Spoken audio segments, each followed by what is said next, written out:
How we use it, that's different. Most of the time, yeah. Sorry. For me, I wouldn't say that it's you forget about it, right? As time goes on, something else will in your mind. So, and you shouldn't. I don't even want to remember it.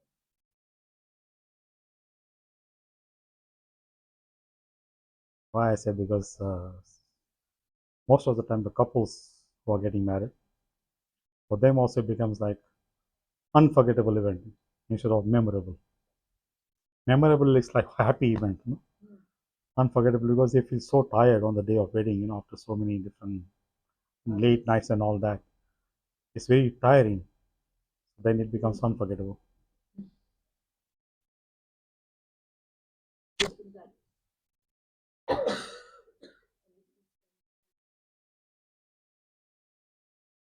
Yeah. So many things, unnecessary things have been added in all these ceremonies. Actually, it should be the one-day event. Wedding ceremony, Vedic ceremony, one-day event. Problem is that again, it's nobody's fault, right? We're living in Kali, right? So the habit of comparison is very, very, very just there amongst all of us.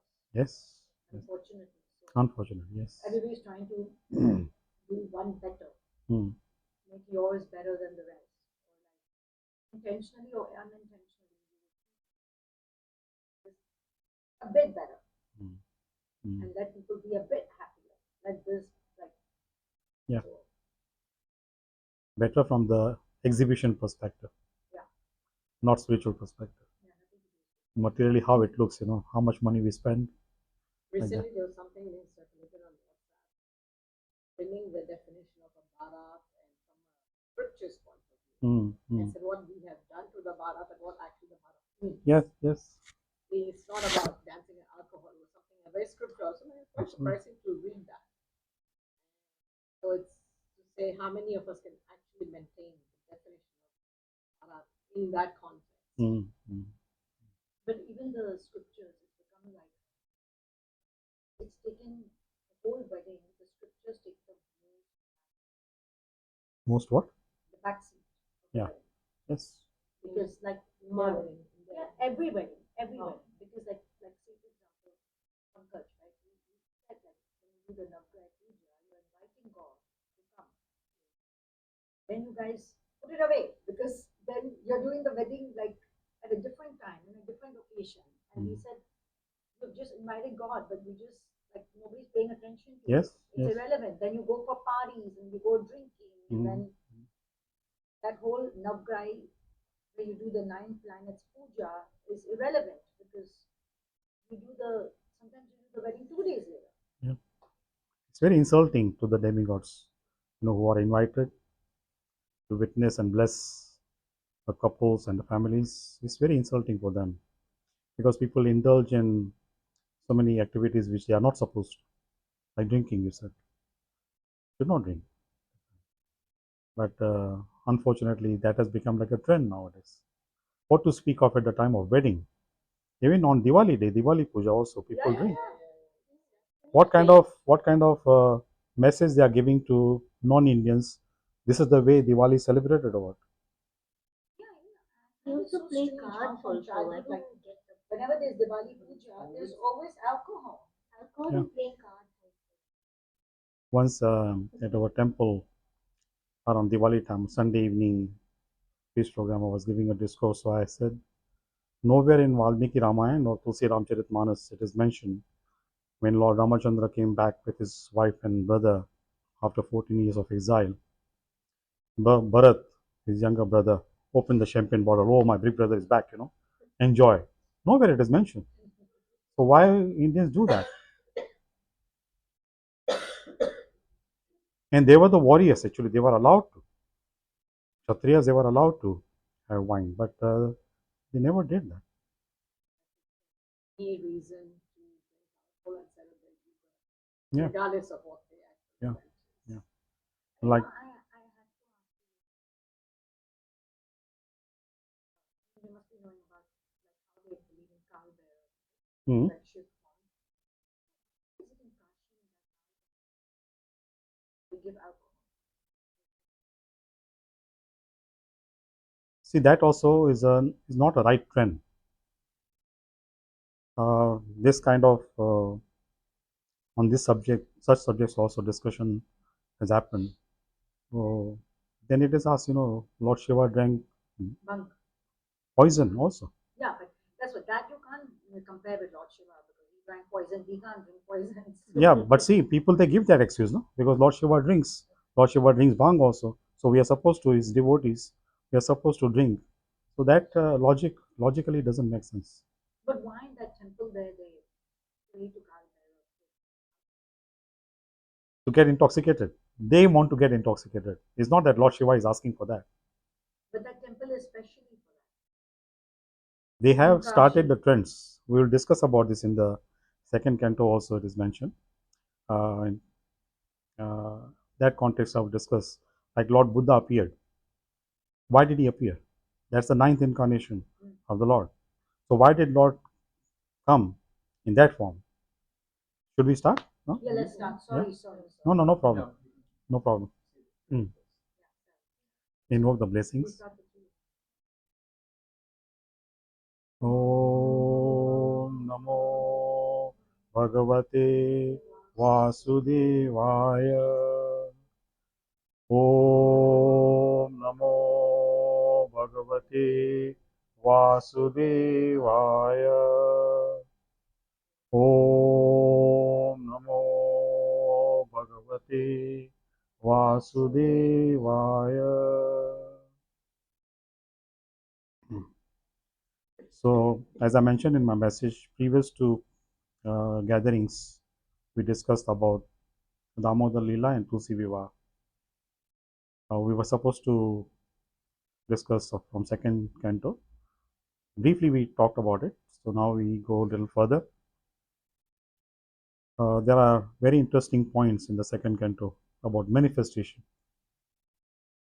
First canto talks about creation and then the manifestation of the material world.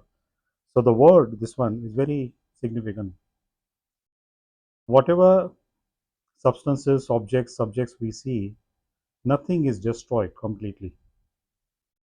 They change the form, but they transform, right?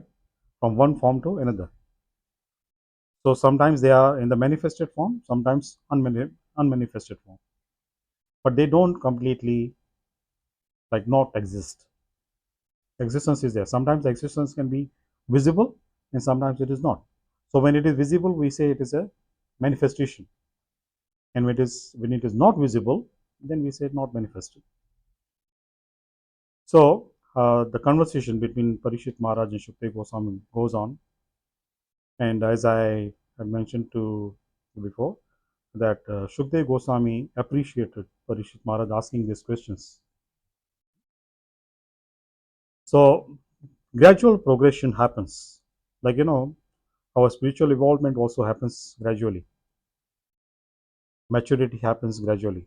So same way here to allow us to mature spiritually, Shukdev Goswami is narrating the Bhagavatam to Parikshit Maharaj in such a way that by the time when it comes to the 10th canto, when Krishna appears himself, Krishna comes himself to perform Leelas, we are able to understand those. Not completely, we cannot understand those things completely, but to certain level, to that level which can have purifying effect on ourselves, our consciousness. That is enough for us. That level is enough for us. We don't have to completely understand about Krishna. But whatever understanding we achieve, we get, if that much can purify our consciousness, that's enough for us. And once the consciousness is purified, then even if due to our previous karma, we get an opportunity to do something immoral or sinful, we won't do it. It is said, no, there are three categories of people. People who naturally do not get involved in sinful activities, immoral activities. Naturally, they are not attracted. They are not interested. Even though the situation may be conducive for them to get involved in those kind of activities, they will not do it. And then there are people who don't do it because they're fearful of the consequences, fearful of the punishment by the material law, government's law in the material world, or the nature's law. So because of out of fear, they refrain from committing those sins. And the third category of people, they don't care. They are not even afraid of the reactions. Or even if they are afraid of reactions, the force of mode of ignorance and their desire to do such sinful activities is so strong that it covers their intelligence and they commit sins. This is what Arjuna had asked Krishna. Sometimes people, even after knowing also that what they are going to do, what they are thinking of doing, they don't stop. Even after knowing that it's not right to do, but they do it. So, what kind of force pushes them to do it? In spite of having the knowledge of that act itself is sinful, and the reaction also can be very severe. Both things they know, but after knowing also they commit sin. So, what kind of force pushes them?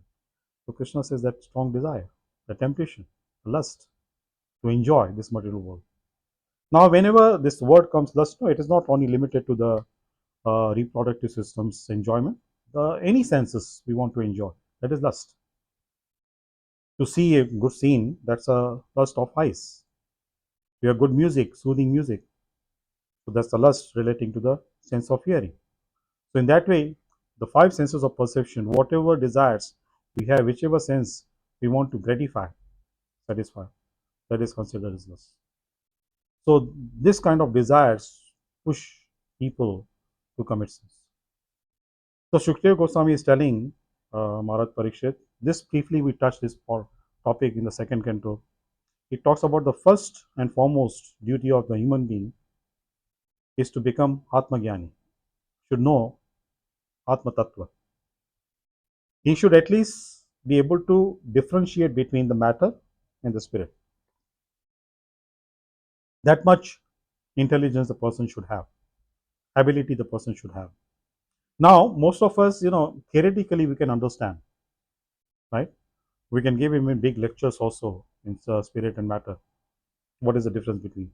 But when it comes to practically apply, act according to that, having that knowledge of difference, it becomes very difficult. Very, very difficult. After having the knowledge also, we cannot do it.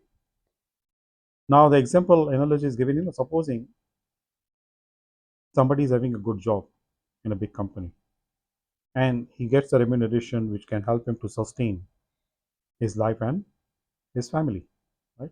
To fulfill the needs. That person works 5 days a week. 2 days he gets off, Saturday, Sunday, right? That's the norm. How does he feel on Monday when he has to get ready and go to office? He's not so much inclined, right? He feels so frustrated, so irritated, oh, I have to go to office again. I wish it was Sunday again today. I'm talking in general. Generally, it happens, right?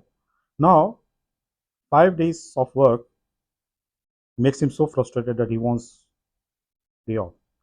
And then he becomes so lazy, so lethargic, so used to that kind of relaxing mood. After knowing also, that the job, if he goes to work, the job will provide the material things for his family. After knowing that also, he's so much uninterested, unwilling, not so motivated. So we have spent millions and millions of lives in this material world. So even after getting the knowledge, spiritual knowledge also, it becomes very difficult to implement those instructions in our life. We get so used to in that relaxing mode.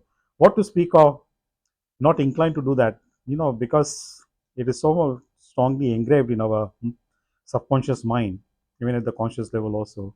Many times, when we talk about liberation, people say after we get liberated, we don't need to work. They equate liberation to relaxation. They think, when we go, once we go to the spiritual world, we can just relax, lie down on the sofa, watch TV, eat Pringles. Spiritual world, actually, there is more work.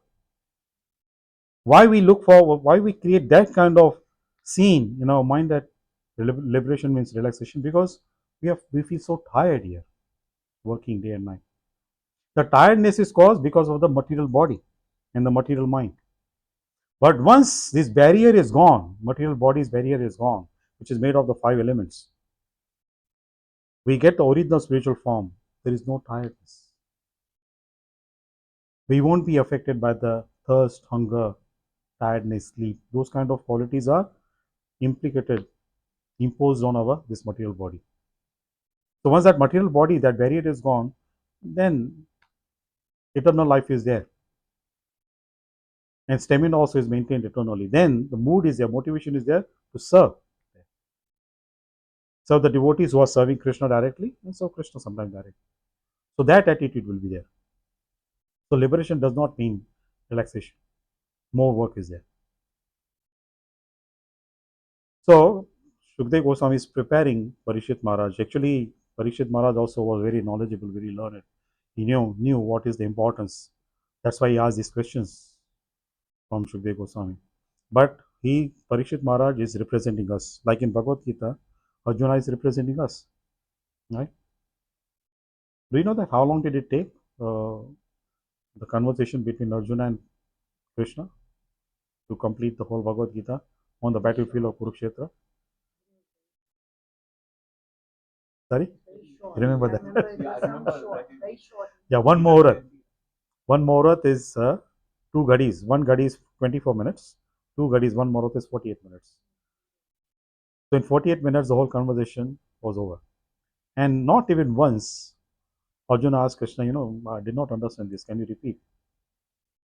Krishna spoke once, Arjuna heard once, he understood.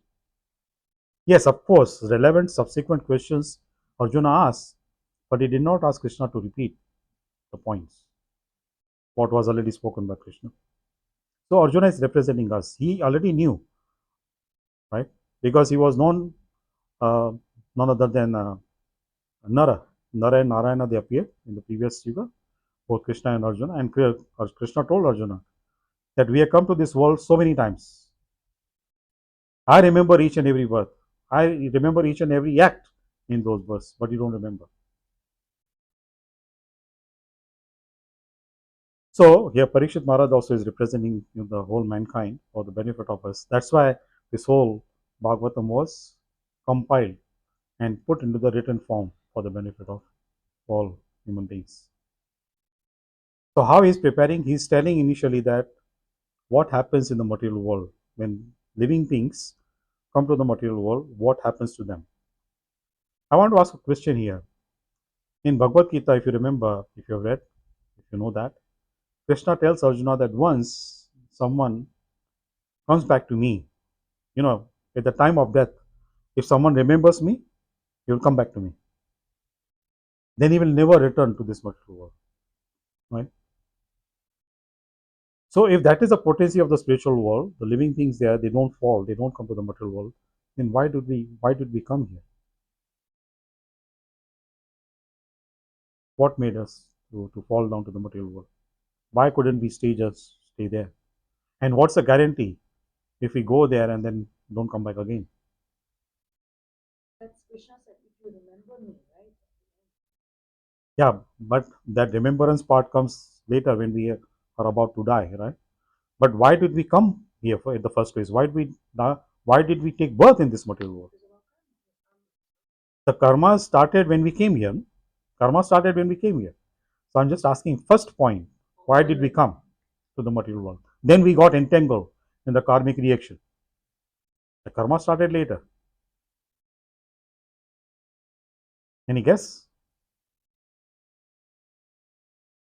Why did we come here? Why did we leave the spiritual world? Why did we leave Krishna and sorry to take part in Leelas? Most of the people they're not. They're doing their own Leelas. But how do you say that we were with the in the spiritual? Sorry? You mean before creation started? Before creation started, of course. But when the creation started, why did we come here? Now we to make it more constructive, structural. creation, it was not necessary. But Krishna did it. Why? And now, when the material world was created, why did we come here? So, two parts.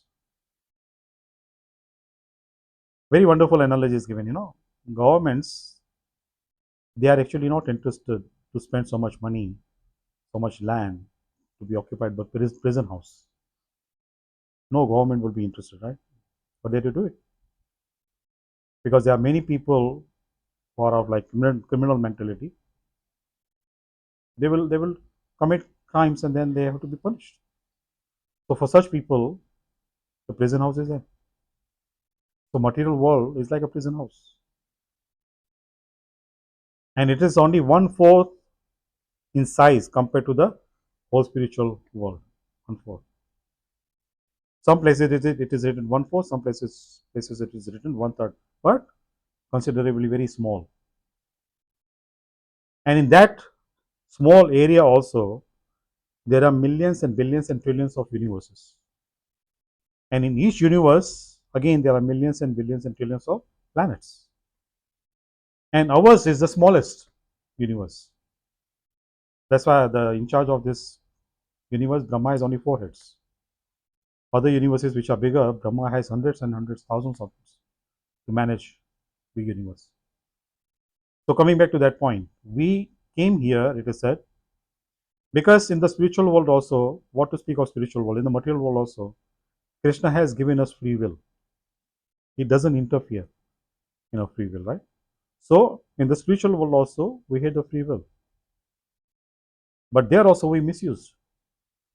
Because when we saw that Krishna is being enjoying and others are serving him, so we had that desire that, we wish that we also could be served like that. So Krishna said, if you want to be served, here it is not possible. You go to the material world. Then it is said, the first birth a living being gets, first time when he comes, he takes the first birth as Lord Brahma, in charge. I'm the head of the whole universe. But unfortunately, what happens, at that position also, Brahma's stage also, living being, they don't learn the lesson. In one of the sessions I had mentioned to you, if you remember, all the planets, they are round in shape, right? They're round in shape, and they revolve around their own axis. Because of the revolving effect, they generate the what they call centrifugal force, gravity force, right? So Earth also has that. All planets they have. I gave an example. Supposing we take a big bowl, fill it up with water. We take a stick and stir the water. Water goes in circles, right? Moves in circles. If we put a small piece of paper inside, that also will go in the circles first. And then when it gets wet, it will go in the middle. Will sink inside. Right? Same thing happens to us. All the planets are revolving, and when we fall into that, so we get so much, we become off the world because we get so much absorbed in the material activities. We get so wet, like the piece of paper gets wet and then becomes heavy, then goes inside. This example also I shared with you. If somebody gets stuck into a whirlpool, it goes and anything, big ships also can go inside to the bottom of the sea or the river, big rivers.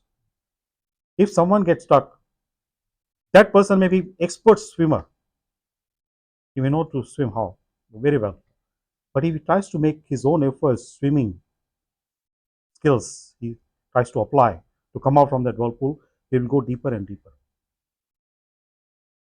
The best way to come out is just raise your arms. When your body is straight, the water itself will throw you out. The person will come out from the whirlpool. Don't try on yourself. That's scientific. That's scientific. So in this world also we are entangled. We are so much affected by these modes of nature. So the best way to come out of this, get out of this, is surrender. Please answer. Our knowledge, different kind of skills will not help us at all. Will not. Yes, sometimes these whatever things we acquire in this world, they may feed our ego. Our ego can become stronger and stronger. But the objective of acquiring knowledge is to strengthen our humility, not our ego. But most of the time it doesn't happen. We become more and more egoistic. And the quality of the Kali Yuga, this we have discussed, is like deception. That's the most most obvious quality, deception. People are pretenders. In one big family, the head of the family, if he would do something nonsense, he would come back home. He will go to the temple. They had a big temple, big deities. He would take a revolver and say, speak to the deities. I committed big sin today. I'm a very sinful person, very fallen, very low. Now, if you forgive me, I'm taking this revolver. I'm going to shoot myself. He said, I don't know in which compartment the bullet is, right? Like in Sholay, that Kabul Singh did. He does that and keeps, and he pulls the trigger, doesn't die. Then he said, oh God, you're so kind, you forgave me. So when that man died, he became old, he died. Now, then his son, he thought it was a family tradition. He also started doing that. So before rolling that revolver, I don't know what is it called? Sorry, barrel. He said, "Let me check. The revolver is very rusty, very old." He opened, there was no bullet inside. So this is what happens with most of us. If we are regretful, if we really repent for something what we have done wrong, repentance should not cause repetition. Right? Now, see, in this also, people have found some kind of excuse. Very intelligent people. They say, don't repeat your mistakes, but keep on making new mistakes. Don't repeat old mistakes. So coming back to that discussion. So yes, we come back. We come to this world because of we misuse the free will, and in this world also, we keep on misusing our free will, what Krishna has given. Even though Krishna is guiding us as a Chatya Guru from within, but we don't listen to him. We listen to our mind. We listen to our desires. And desires are such, see, the whole Vedic philosophy is very personal. It's not like imaginary thing. Desires also, they have forms, personal forms. Once our Gurudev, we gave discourse how desires affect us. Most of you must have commuted in the local trains in Mumbai, right? In the local trains in Mumbai, have you commuted ever? Or if you go to any part of India, you see the beggars there, right? Beggars there. What happens if you give some money to one beggar? So many other beggars will come, right? So this thing happens. The desires initially they come in the form of a beggar. Please, please, fulfill me. But they capture our mind. And once we fulfill one desire, there are so many desires waiting in the queue. Then we become so overwhelmed, so anxious. How to fulfill now? So the thing is, stop in the beginning itself. Now that doesn't mean that we should not have any ambition in our life. To have ambition is one thing, but to become greedy, that's a different thing. Ambition will keep us motivated, right? That motivation is required. Whatever role we need to play, few times before also we have spoken about it. Whatever role we need to play, we have to play that role. And to play that role, if the ambition is required, yes, we have to maintain that, but should not become greedy. So we misuse the free will and we come. But by the grace of some Vaishnavas, some devotees, some saintly people, when we come to the right path, we start walking on the right path, which can lead us to moksha, to liberation. And if we get moksha, then we don't come back to this world. Now, why Krishna says that, after someone attains me, comes back to me, they will never fall down again to the material world. One mistake, that should be enough. Because the example is given, someone, supposing while driving carelessly, meets with an accident, that person will be extra careful after coming out of that, whatever injury the person might have got because of the accident. Very, very careful. In Hindi, what we say, दूध का जला छाछ को भी फूक मार के पीता है, right? The person whose tongue is burnt because of the hot milk, when he sees the buttermilk, he is very careful while drinking buttermilk also. He tries to blow the buttermilk also. It's cool. But because that cognitive memory is, same stuff, looking same. So that's what Krishna says. That once someone attains me, he will never fall.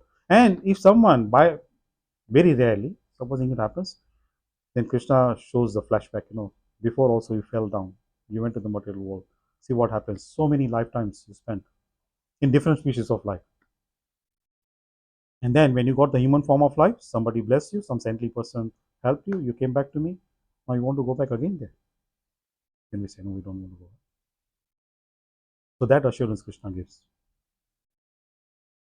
So coming back to this Bhagavatam part, so in second canto, Parikshit Maharaj is telling, Shukdev Goswami is telling Parikshit Maharaj, starting by telling, that what happens to the human beings, the living entities when they come to the material world. And then slowly when they evolve, then also the Maya keeps on testing them. Are you okay, Priyaji? You want lozenges? Sorry?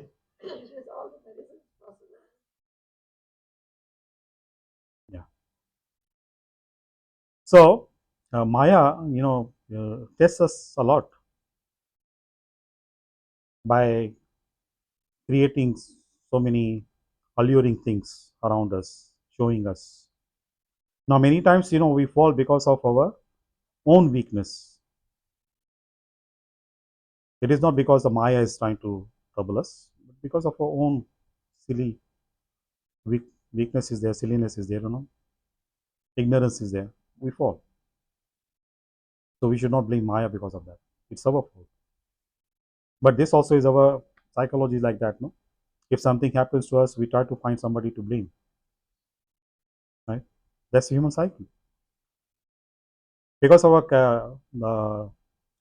character is so weak, we don't want to take responsibility if something goes wrong. Integrity is on there. Devotees, when they come to that level, then they have that.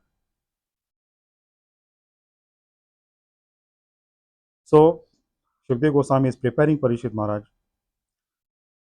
Parikshit Maharaj asks him, that when the Lord, he himself comes to the material world, does he also become affected by the modes of nature?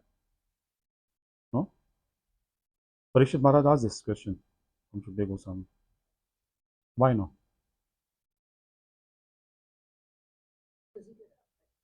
Hmm. Sorry?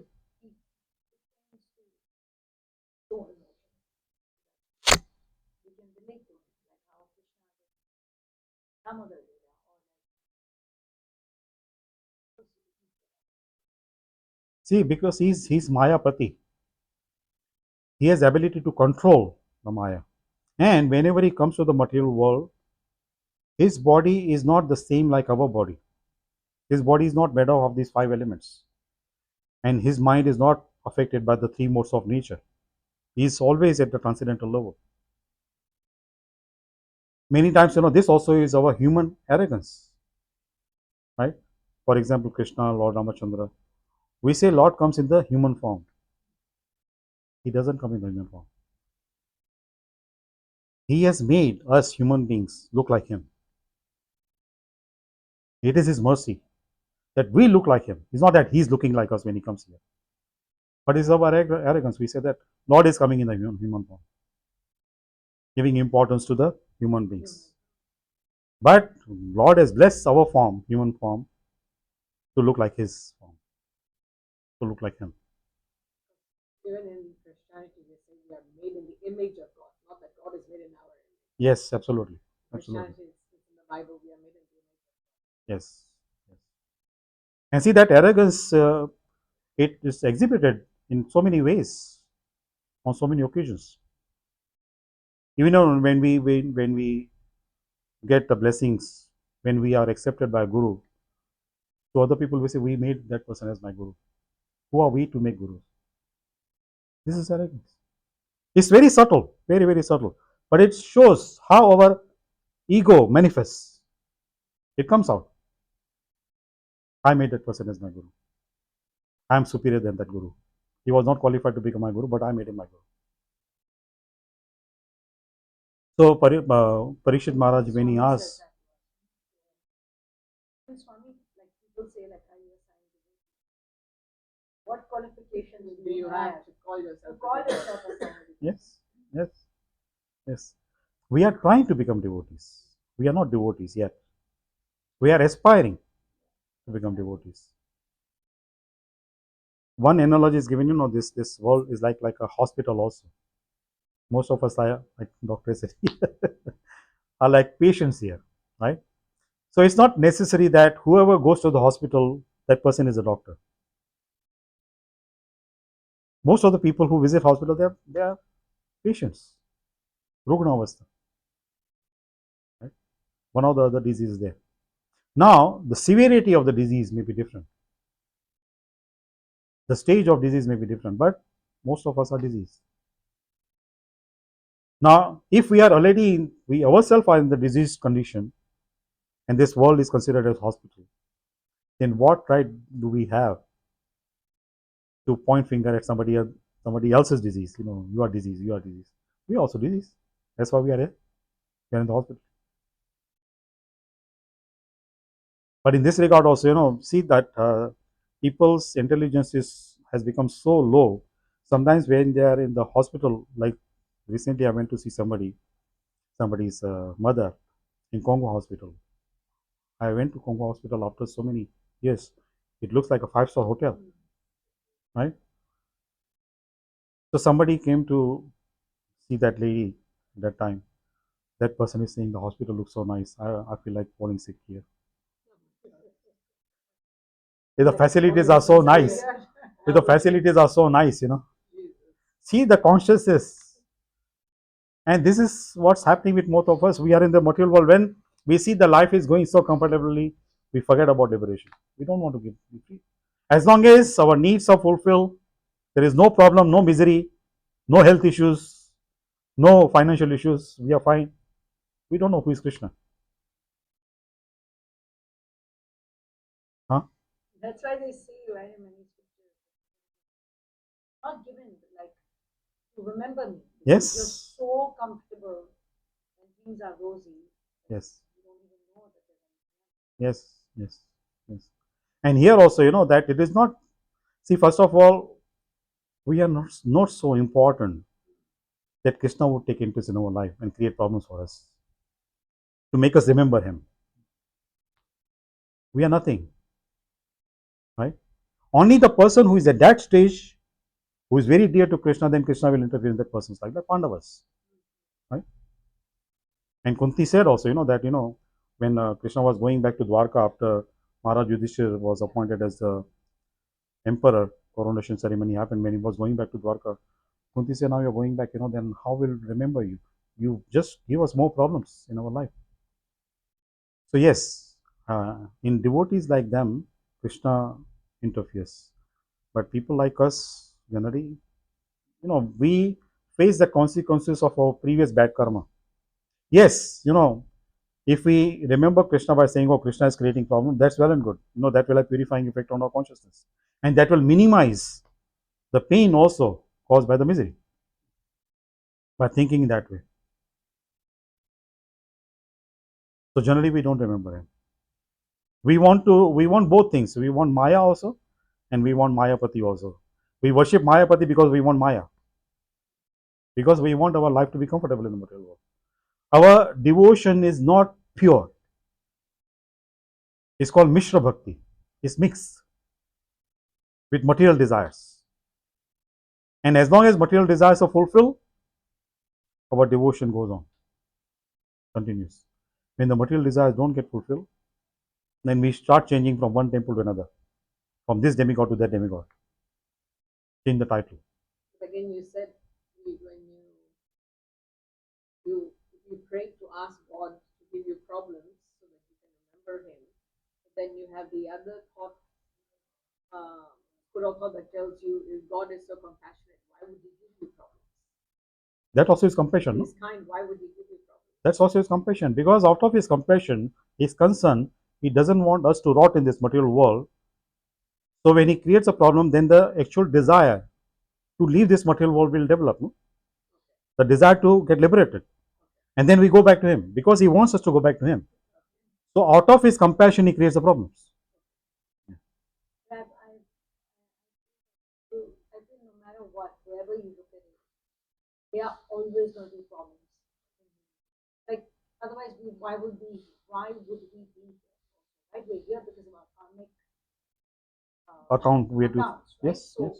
either you have financial, you have health, you have something. Something has to be there in your life. Otherwise, you won't be here, right? Yes. You wouldn't come back. Yes. So that cycle goes on. It continuously goes on. Karma, then reaction. Karma, reaction. That cycle goes on. So to break that cycle, Krishna tells we need to surrender to Him. He says that in front of His name, chanting His name is like fire. So when you put seeds in the fire, the seeds are completely burned. They will not fructify. Fructify. They will not sprout. If you make the powder of the seeds, throw them in the water, still there's a possibility they can sprout. They can germinate. But once they are burned, gone. So Krishna tells in His name is like fire.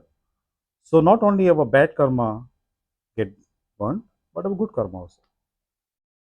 That also is to get burned. Otherwise, to get the reward of the good karma, we have to come back.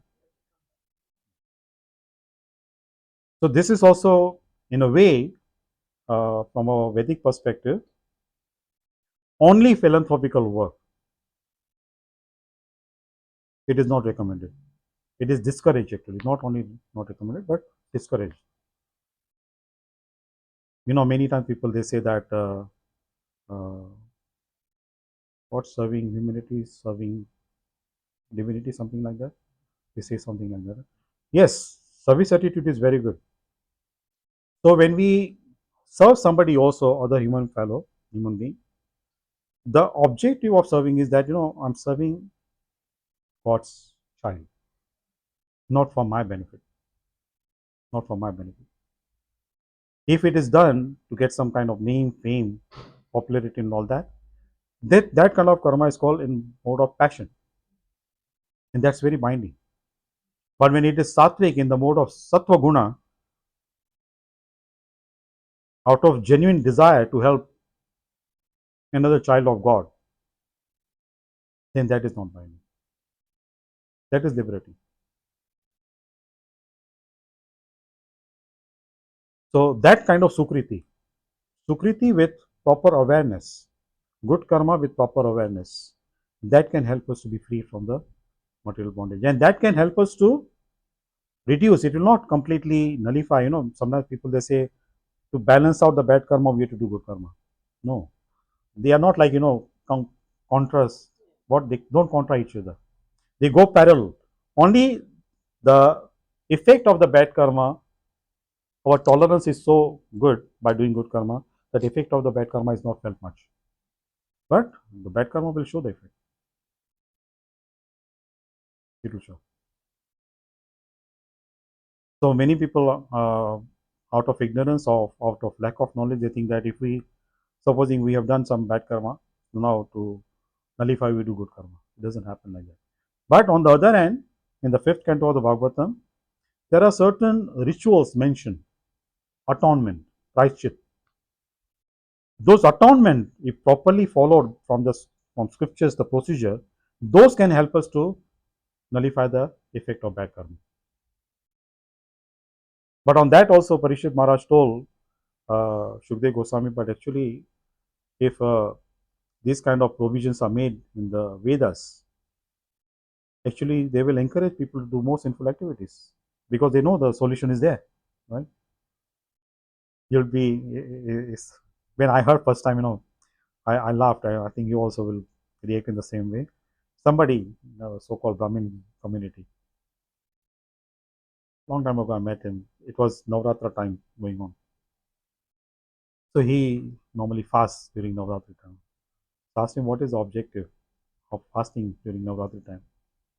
He said in our uh, family tradition, we do this kind of karma so that subsequent year, whatever bad karma we do, it is taken care of.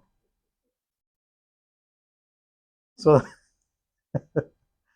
and he's from Brahmin family. So I laughed. I said, that means you protect yourself. You have a shield and you take a shield out and then you do. After knowing also, it's a bad karma, but I already did the good karma before, it will protect me. So there is no harm doing bad karma. So Parishit Maharaj told Shukdev Goswami, that this kind of things actually mentioned in the Vedas, they will not help people. Shukdev Goswami said, yes, you are absolutely right. But Vyasadeva compiled these Vedas for people because people, their evolvement is different. They are at different levels. Some people, they like that kind of life. Because the attachment to doing sinful activity is so strong. So at least, when they have the knowledge of Vedas, then they will slowly, their consciousness will get purified. Then the desire to commit sin also will become less. Will become less and less. So because of such people, Vyasadeva, he compiled so many different Vedas. But then, of course, concluding part, he said that human form of life is so short, duration is so short. So instead of wasting so much time in studying different Vedas and Upanishads and all that, just come to the direct conclusion. The essence. Two essence. One is Bhagavad Gita, other is Bhagavata. So when we focus on these two, then we come to the actual conclusion. We come to that proper understanding that what's the purpose, what's the goal, what's the objective of the human form of life. Then we don't waste so much time in unnecessary things. Otherwise, it's a waste of time. And even after, people who study Vedas and all that, they become very knowledgeable, very learned. But when that ego affects them at subtle level, not so much of obvious level, but at subtle level, then the Maya attacks them. Then such learned people also sometimes commit some kind of nonsensical act. They do nonsensical things. So many examples are there in the world. So Parishit Maharaj told Shukdev Goswami at that time, that's in the fifth and sixth canto. So we come back to the second canto. So when Parishit Maharaj asked this question, Shukdev Goswami said, no. When the Lord, He Himself comes to the material world, He is not affected at all. He's always remains transcendental.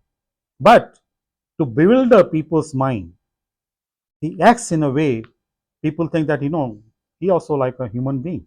Just extraordinary being, but human being. Like on the battlefield of Kurukshetra, when Arjuna was fighting and Krishna saw Arjuna was not fighting wholeheartedly with Bhishma Dev. So Krishna picked up the wheel of a broken chariot, right, to attack on Bhishma Dev. And at that time, Bhishma Dev shot arrows on him.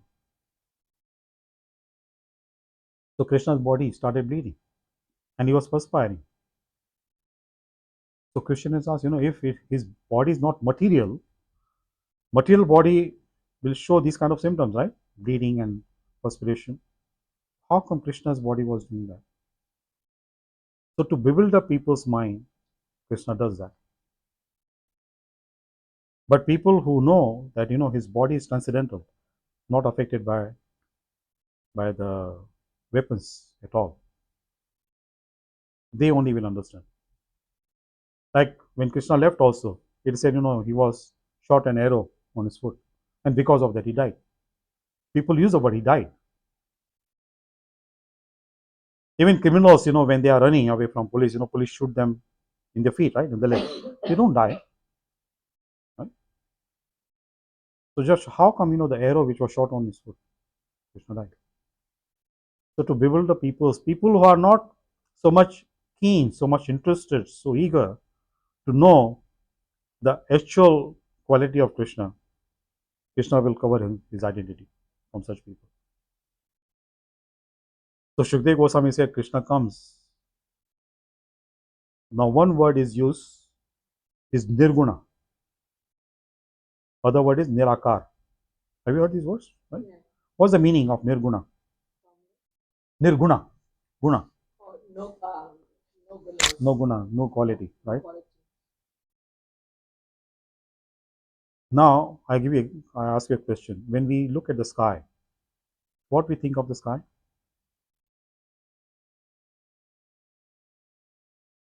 Do we ever imagine that the sky also has the boundaries? We think it's unlimited, right? Nirakar. That's called Nirakar. It doesn't have any form, right? Infinite. That's the right word, right? But the finity of that whole sky, we can come to know when we go above that, right? If there is a big cloud, what to speak of a sky? A big cloud. From here, when we see, we think that cloud is unlimited. But when we go up above the cloud, then we see the dimension of the cloud. So now when we use these words, adjectives for Krishna, that doesn't mean that he doesn't have any akar. He has akar which cannot be confined in our limited understanding. Is beyond our imagination. So instead of accepting our limitation, we just say that he doesn't have any form. He's formless. Now he himself is formless. He created us. We are subordinates. Now normally the superior person makes sure that the junior person, the lower person, has limited qualities, limited abilities. Now he himself is formless, but he has given us form. Doesn't make sense, right? He has the form. The devotees have seen his form. He reveals his form only to the devotees, not to ordinary people. Even when Krishna showed in the 11th chapter of Bhagavad Gita, he says that he showed the gigantic form, Virat's form, to Arjuna. To a person like Arjuna also, Krishna said that he will not be able to see with his eyes. I give you divine vision. Then only you will be able to see. If a person like Arjuna also could not see his form, what are we? So instead of accepting our limitation, again, our human arrogance, he is Nirakar, he is formless. Nirguna, he doesn't have any quality. How can we say he doesn't have any qualities? Unlimited qualities he has. But because those qualities are innumerable, uncountable, we say Nirguna. But he is full of gunas, unlimited gunas. But he doesn't have the material gunas. He doesn't have the material mode of passion, mode of ignorance, and mode of goodness. It's Shuddha Tattva, pure goodness. So because of that, yes, because he doesn't have the material guna, from that perspective, we can say he doesn't have gunas. He's gunaless, nirguna. But he has spiritual gunas. If he does not have gunas, compassion also is one of the gunas, right? He has compassion. So people who say he is nirguna, then how can they say he is so compassionate? Out of his causeless mercy, he appears in the deity form, so that we can we can focus when we are doing deity worship. because he knows that our mind, human mind, can be very fickle. Focusing, meditation is very difficult. So, out of his causeless mercy, he appears in the deity form so that we can focus on some form. But originally also his form, Shama Sundar form, it is mentioned in the Bhagavatam. When we talk about later Dhruva's incident, you know who was Dhruva, right? The prince, young prince, he went to the forest. Correct. He gave him that mantra and he explained to him the features, how he looks. And Dhruva was focusing, meditating on that feature, the feature which were nicely explained by Narada Muni to him. So Dhruva Maharaj was focusing on that form. So if the Lord is formless, then how can Narada Muni tell the features of the Lord to Dhruva Maharaj? So the Lord has form. Only the thing is that the limitation is ours. We cannot see him. So we have to accept that. See, again, I want to share with you that how our psychology, our weaknesses, our limitations, our drawbacks, we hide.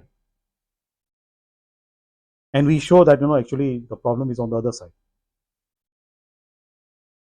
In Hong Kong, so many places, they dry the water of the sea, they construct buildings. Now, actually, they are stealing the land from the sea, right? But what they say, we're reclaiming the land, reclamation. The sea had taken away land from us, we are claiming back from him, right? And then the sea also does the same thing. That's why we have tsunami. He patiently tolerates, the stealing part of the human beings, but then comes back to the human beings. So this is our human psychology. So coming back to that, when Shukdev Goswami told Parishit Maharaj that he is not affected by the gunas of the material world. He is above these gunas. He has his own gunas. We human beings are inflicted by these material modes of nature. So I'll stop here. If somebody wants to add something, ask any question or anything.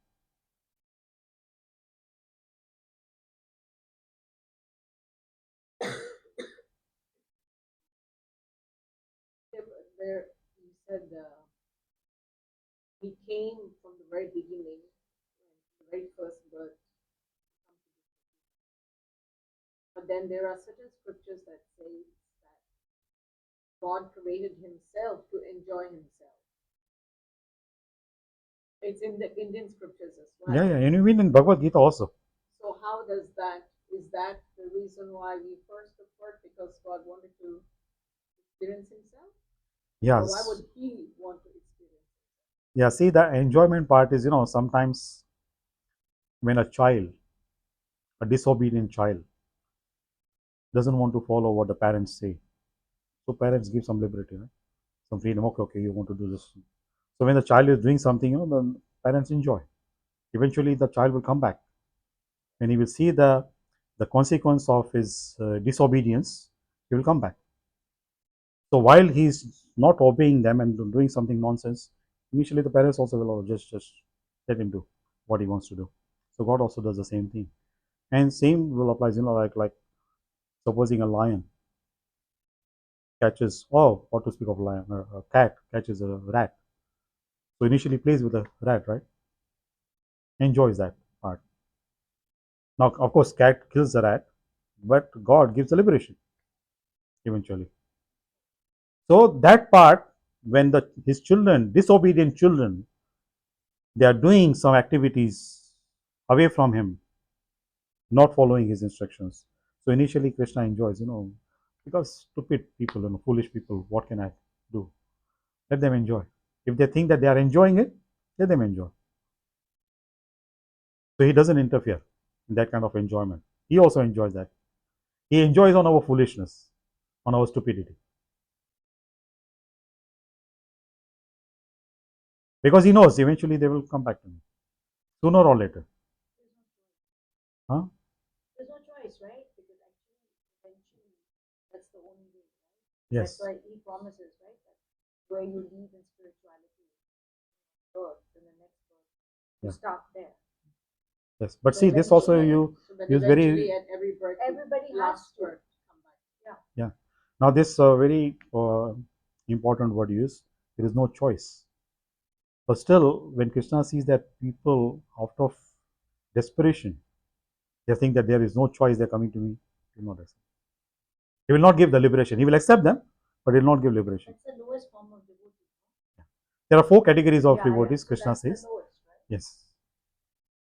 But still, Krishna puts such people also in that category. They are my devotees. Because out of desperation also, they are coming to me. They are not going in a chimsaji, sitting in a pub or something. So that also, Krishna accepts such people also. Out of material distress, if they go to him, yes, they are my devotees. Yes, initially, even person who wants wealth, he goes to Krishna. Krishna accepts that person also as a devotee. Material desire. Like Dhruv also. He went to the forest to do the tapasya because he wanted a higher position than his father's throne. And when Krishna, because see that tapasya had a purifying effect on him. So when Lord Narayan appeared in front of him, Chaturbuddha form, he was meditating on. Initially, he was so absorbed that, Narayan standing in front of him, he did not realize. When Lord Narayan touched his conch shell on his cheek, then he opened his eyes. And when Lord Narayan asked him, what do you want?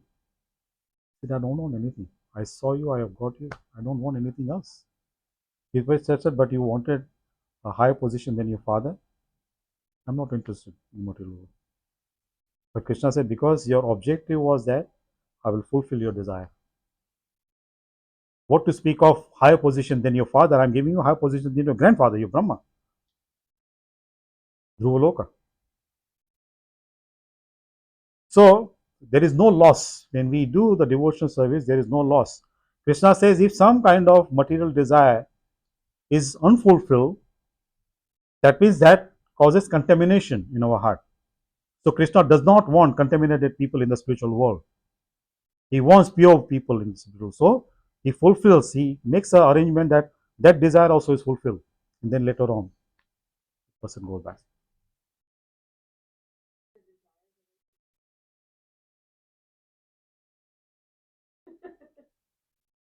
Because if we don't forget our objective, then see, while enjoying, while fulfilling, when the desires are being fulfilled, when we are enjoying those material objects, awareness will be there. This is temporary. Krishna is providing this, is fulfilling out of his kindness, is fulfilling my desire. These desires are fulfilled, these material objects are fulfilled. Should not forget the objective. Then, while fulfilling the desires also, will not get karmic reaction. Because that awareness will help us to get connected, stay connected with him. So as long as we are connected with him, Maya will not entangle us. Even though apparently we look like, oh, we are also living ordinary life, other like ordinary people, but Maya will not affect us. And that we know the purpose of life. Absolutely, absolutely. And what that's important to keep in mind. Yes, yes. Next best example is Arjuna, right? He killed so many people, sinful activity, right? But because he did following the instructions of Krishna, no effect. He did not have to suffer. See, the thing is that, because now in this Kali Yuga, there are so many different sects are sprouting.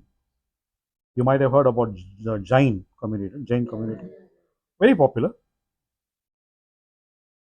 In Jain community, see how their consciousness works. They believe that because Krishna caused killing of so many people on the battlefield of Kurukshetra, he committed sin. So now he's rotting in hell. Krishna is rotting in hell. They say that. Yeah. Mahavir and what they call it, Digambar also. Yeah. So there are two different sects in Jainism. Some people they go to the temple, they worship deity, and other people they don't believe in. Yeah. So they call Sthanakwasi, Deravasi Sthanakwasi. So anyway, so they say that after his he pays back for his sins, he will come back as Jain. He will take birth in a Jain family.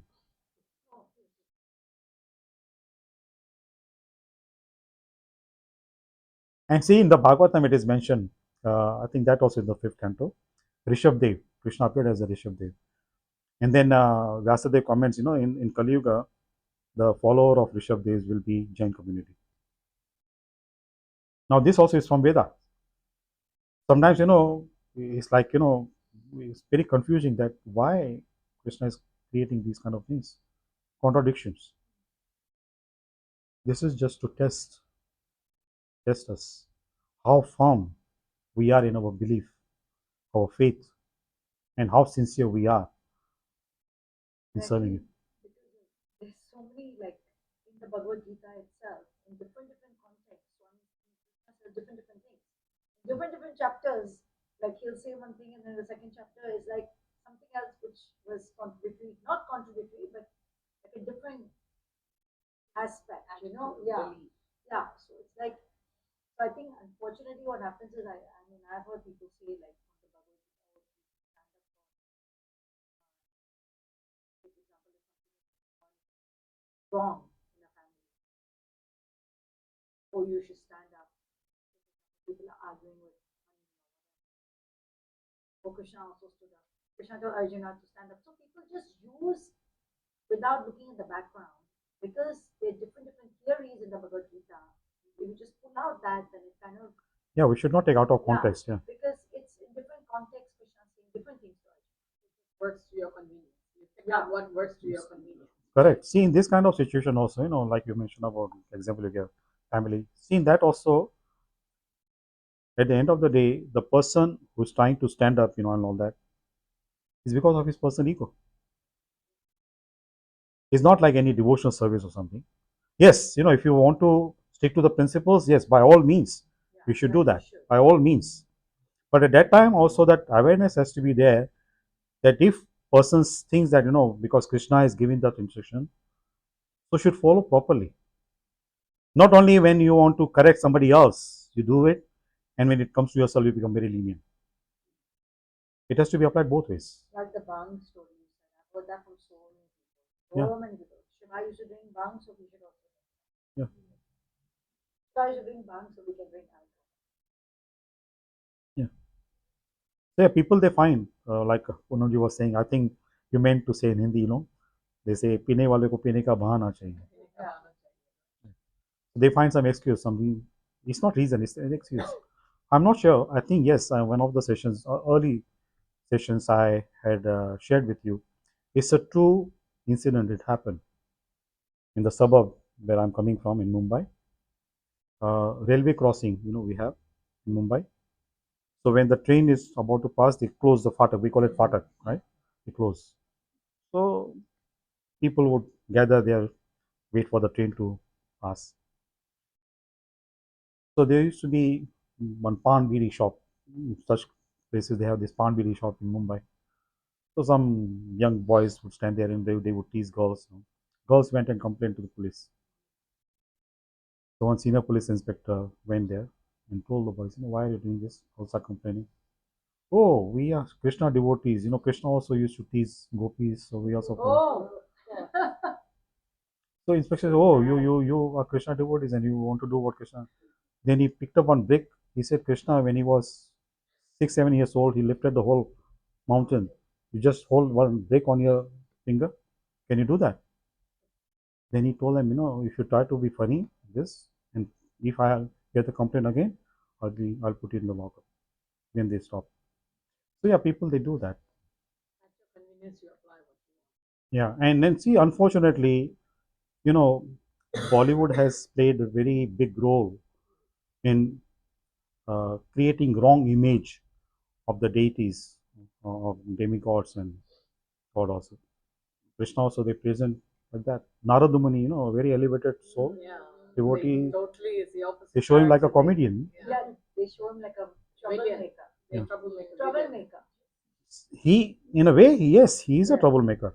But his objective behind creating that apparently problematic scene, is to enhance the Leela of Krishna. He creates fights between Rukmini and Satyabhama also, Krishna's two wives. So just to, like add some spices in the Leela. But that day, I mean,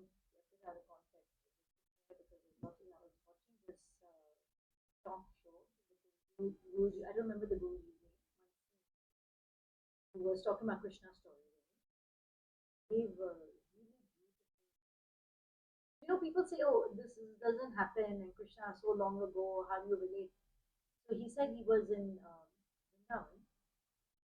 One saint over there was telling him that for so many years, for 20 years, I was always walking, taking care of the Krishna mandir, but I could feel no difference in my life. And I used to say, Krishna, people say there's a place that's Radha Mai, right?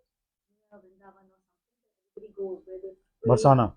Yeah, like they say, go to Radha, right? If you Yeah, pray yeah, to Barsana, Radha, Radha's place. Yes.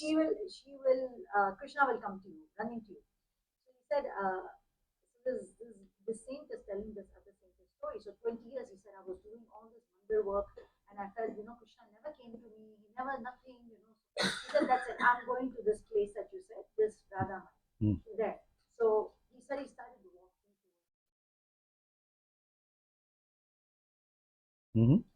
coming towards him. I think it's up on a hill. He was walking. The boys stopped him. He said, started telling him, where are you going? Where are you going? So they were like, leave. He told them, leave my path. Don't trouble me. I'm going to this Radha's temple. I'm going to stay there. Leave. Going inside shouting at the boys. The boy told him, go away. Who's going to water my take care of me? Yeah.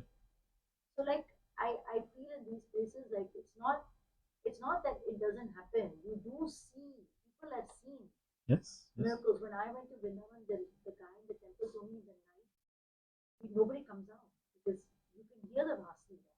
If you come out, they say you can become blind. Yeah. Actually, it's not stories that we say, oh, how do we relate to? Actually, it's These are the like, incidents. Yes. Actually, still he can come to you if you have that bhava and you do it with your devotion. I remember clearly, not the whole thing, but whatever part I remember, it's very clear. Remember, first Baba's birthday ceremony. It was in was that hall there? Kaifong Hall. Seema Daswani was the MC on that day, 1991, 23rd November. I went to attend. So one young boy, he played the role, and he had like Krishna was in the forest. His friend Gopal, and he was shouting Gopal. I remember that scene. So then the drama was very nicely played by that actor character. So he said, Krishna was there, his friend was there, Gopal, and whenever he would get lost in the forest, he would come and show him the direction. So yes, many times this also because what Krishna says in Bhagavad Gita, people who are not so much interested, who do not have so much faith, and he says, actually with such people you should not discuss these things also, because they will start insulting. You will start insulting. So should not. If you are not able to convince them, if you are not able to logically convince them, then leave them alone. But if you're open to seeing that divinity can come to you in anytime in any human form. Yes. Then not only human form, any form. Yeah, in any form. In any form, then you have to really that it will come through. Yes. It's just a matter of how open are you to just thinking, oh no, Krishna stays in Loka and he's there and not down here. Then it doesn't work. Yes. A long time ago, I think it was 2010, I went to Vrindavan. I had taken a vow to do the Dandvat Parikrama of Radha Kund Sham Kund. So to see the route, to understand the route, one day before I walked with the local person there to see how the route is. Now walking it took about less than half an hour all around, but Dandvat Parikrama took about 6 hours. So when I started early in the morning, around 5:30 in the morning, so that route was in my mind. But when I was doing that, all of a sudden one cow came and stood there. So I could not do hush hush or something because it's not right. And I was telling somebody, I waited for some time. Then I told somebody, or person passing by there, please tell the cow to me. Then he said, why? I said, because I want to do the parikrama, Danvat parikrama, and she's on the way. He asked me, what parikrama are you doing? I said, Radha Kund. Then he laughed. He said, actually, this is not the right way. You have to go this way. Because if you go this way, then again you will come back to the point where you started. But if you go this way, then you'll complete the whole parikrama. He said, that's the reason she's stopping you. This is not the right direction you're going. Then you go in the right way. So in any form, the thing is that, see, if we are sincere, then the help is there. Sincerity is the main ingredient. Krishna, he is the biggest cheater. He's the biggest of all cheaters. We cannot cheat him. He's sitting in our heart. He knows, what is our actual intention. From outside, we may do so many nice things and all that, to get people's admiration and praise and all that. But if our heart is not sincere, he knows. Then he does not reciprocate in that way, the way he should, or the way we expect him, anticipate him to do. He won't do that. Once the heart is clean, then little bit of effort. His reciprocation is not in the equal proportion to our effort. It's much, much more. Much, much more. Beyond our expectation and imagination.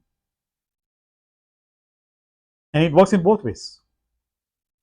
Works in both ways in means, when he wants to bless us with the material things and all that, we'll get so much beyond our imagination. And when he thinks that, we're trying to cheat him, when he starts taking away, then completely gone. We cannot hold back with our 2 hands. Snatching also he does with thousands of hands. Everything is gone. So yeah, so sincerity is very important. And then in any form, sometimes he comes directly, sometimes he helps us with through some representative, in any form. And then, the thing is that when we see that, I think you might have experienced in your life also many times. There may be a stage, where you think that that's the dead end now. No way out. I'm stuck. It's over now. Some helping and will pull you out. So that's Krishna's hand. So somebody is extending the help. So when we see that, then we have to just express our gratitude also to him. We lost hope. There was no hope at all. But then some help. He extended some help. So when the sincerity is there, then he does that.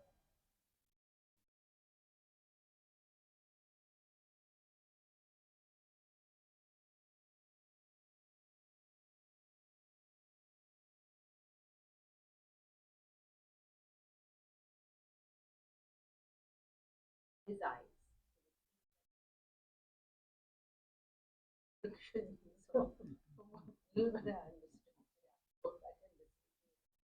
Sincerity is not the highest form of devotion. Actually, it facilitates our devotion. It's like a platform to start our devotion, sincerity. And we have to hold on to the sincerity. There are different stages in devotional life also. There are 9 types of devotion. Once later on, we'll discuss about those. So all those 9 forms of devotions, the main ingredient is sincerity. So sincerity is not the highest form. It helps. It helps us to achieve that highest form. Yeah. Yeah.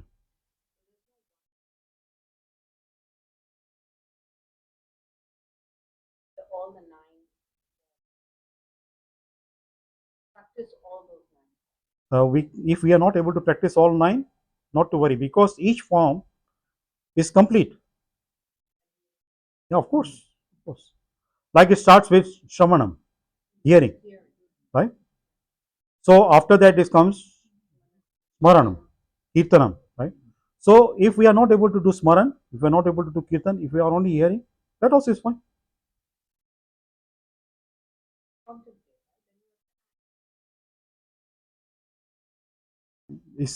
No. See, if you are able to contemplate and act, implement in your life, well and good. But if you are not able to, unfortunately, whoever it may be, just after hearing, person leaves the body. Personal liberation. Because hearing itself also is complete.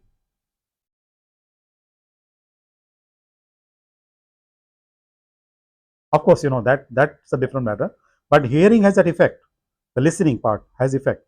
I give you example. Supposing we take different sizes of utensils. We go to the sea. We fill up the water in each one. One is small cup, one is big glass, jug. Now the person who knows the difference can say, oh, quantity is different. But on its own, the cup is full, the glass is full, the jug is full. On its own, it's complete, right? It's not incomplete, it's complete. So somebody can quench the thirst by just drinking one cup. Somebody needs one glass. Capable, not only needs, but is capable of drinking one glass. Somebody can drink the whole. So capability is there. Somebody can just, only hearing is enough. Somebody wants to do more. Capability is more. Capacity is more. Well and good, no problem. But if it's not possible to do all 9 forms of bhakti, not to worry. It won't make you or make anybody unsuccessful. That each part is so complete that by doing that, person gets liberated. The best thing is only chanting. Yes. It actually has no thinking, nothing. Yes. And you can reach. In fact, Now, that talk that I was listening to about the saint who was talking, he said, I don't know why people try to do meditation in Kali Yoga or try to do sacrifice. He said, just do chanting. That is all that is meant for Kali Yoga. Yes, that's the Yuga Dharma. Chanting of the holy name. That's the Yuga Dharma. Figuring things out, just doing something else in your mind. No problem, no problem. No problem. Because there is no difference between his form and his name. There is a saint devotee who was not religious at all, but in her last 4 years of her life, all she did was just listen to songs. She got into it just in the last 4 years. Yeah. There's a whole video about it. Just listening. So particularly in Kali Yuga, the other methods are considered as waste of time.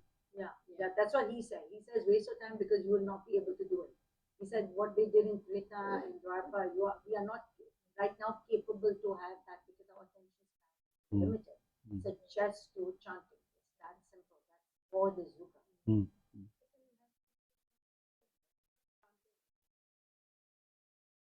But if you keep on chanting, yeah, you will not do it. But if you keep on chanting, even if you have the opportunity to do, you won't do it. but if, say, for example, you keep on saying Sai Ram, Sai Ram, Sai Ram, Sai Ram all day, or you say Jai Shri Krishna, Jai Shri Krishna, Jai Shri Krishna, even if somebody you don't like is in front of you, that mind, it just automatically keeps on going on, right? That Jai Shri Krishna. How would you find? You wouldn't do that. How would you say? No, wouldn't do it. Because we're not chanting. None of us are chanting 24/7. I can tell you from my personal experience. But you just think about it. If you sleep, the day that you sleep with some mantra or something, when you wake up, you actually only think that in your head. Yes, yes. It's always like that. So then why is that? Because our mind actually that's the first thought. Because we stop chanting. That's what I'm saying. Because we stop. If we keep on saying Jai Shri Krishna, Jai Shri Krishna, if we keep on in the back of our head, or when you're taking a shower, it's not easy, but I'm saying using the opportunity to chant. It won't come in the way to do well. Even see how Krishna reciprocates, and how that it has so much impact on the subconscious mind. Even though consciously you're not chanting, but subconsciously it will have the effect. So when, like she gave you the example of when you are asleep, you may be doing some material activities during the day. You will see that somehow the other Krishna is included in those material activities. It will come in the form of a dream. Krishna is included in that. I share you with my personal example. You asked me, how do I know? Personal experience. Once I had a dream. Lord Narayan appeared in my dream, coming for consultation. So after checking his pulse, then I said, no, I need to check your belly button chakra. And I'm sure that it's out of order. He asked me, how can you say without checking? I said, because the lotus is sprouting from there, Brahma is sitting on there. So it's out of order. Dislodged completely. The point I want to make, jokes aside, this is the way Krishna reciprocates with us. So this shows that he doesn't forget us. We may forget him. He doesn't forget us. He is forgiving but not forgetful. We are forgetful but not forgiving. We remember, what other things other people have done to us. After years and years, also we'll remember that. Which affects in your body. You're not just sick chanting, that has an effect on your mind as well. Scientifically, it has affected. Yes. Yes. So it's not like, yeah, exactly. When it comes to recite that, Perfect. Because every sound has its own frequency and vibration. Correct.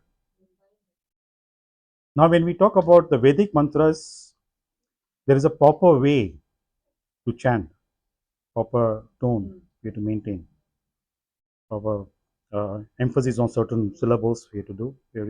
Then only they show the effect. But when it comes to devotion, like mantra chanting, by Krishna's name, there is no hard and fast rule.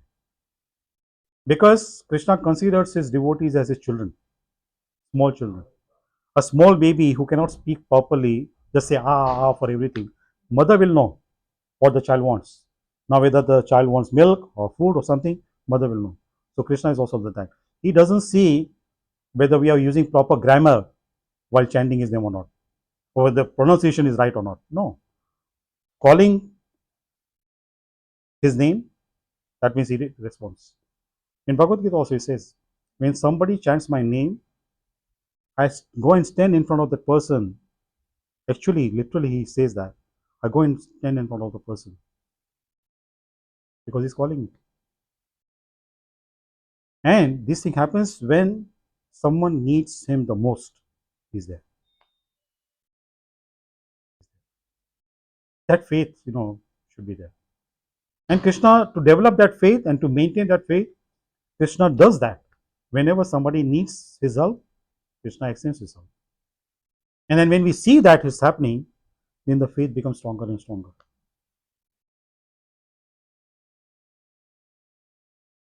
So yeah, it is not like, only these are stories. These incidents happen. And these incidents keep on happening.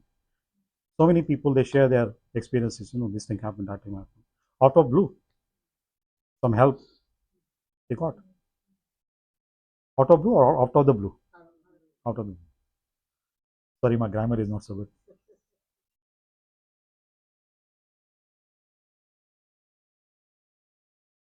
Okay. Holiday season. From 24th, which will be Christmas. So when is the first Wednesday in January? First week of January or what? When is it? 7th of January. Starts on Okay. Good. Sure. Did anyone read the second canto by any chance? I mean, basically, what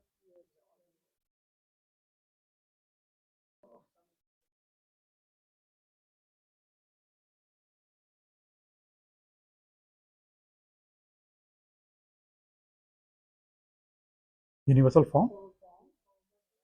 yeah, that was Yeah, that's also in the second. That is what I. Yeah, the order. So on 7th, you start the proper. Yeah. Right? Yes. Like how you did the. Yeah. Yeah. You want to put it. Yes. Yes. The PowerPoint presentation.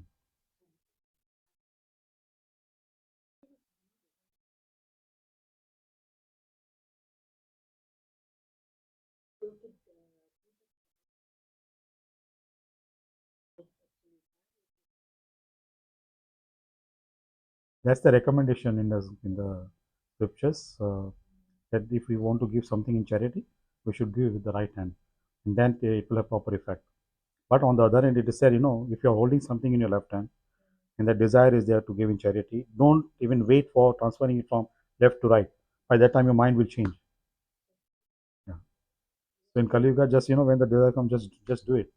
Because you receive everything in the universe from the left, and that's why you Sorry. Reluctant. But when it comes to giving in charity, dan and all that,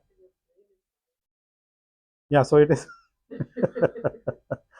not relating to the brain, it is relating to the heart. The heart. Your heart is also on the opposite side. Yeah, then there are very, actually, so it's a fact, yes, there are very few people whose heart, yes, whose heart is on the left side. Yeah. Then, of course, then it has to, heart is on the right side, sorry. Heart is on the right Rare side. persons have that, no? Heart on right That rare actually. side. I think I mentioned to you one, I came across, yeah.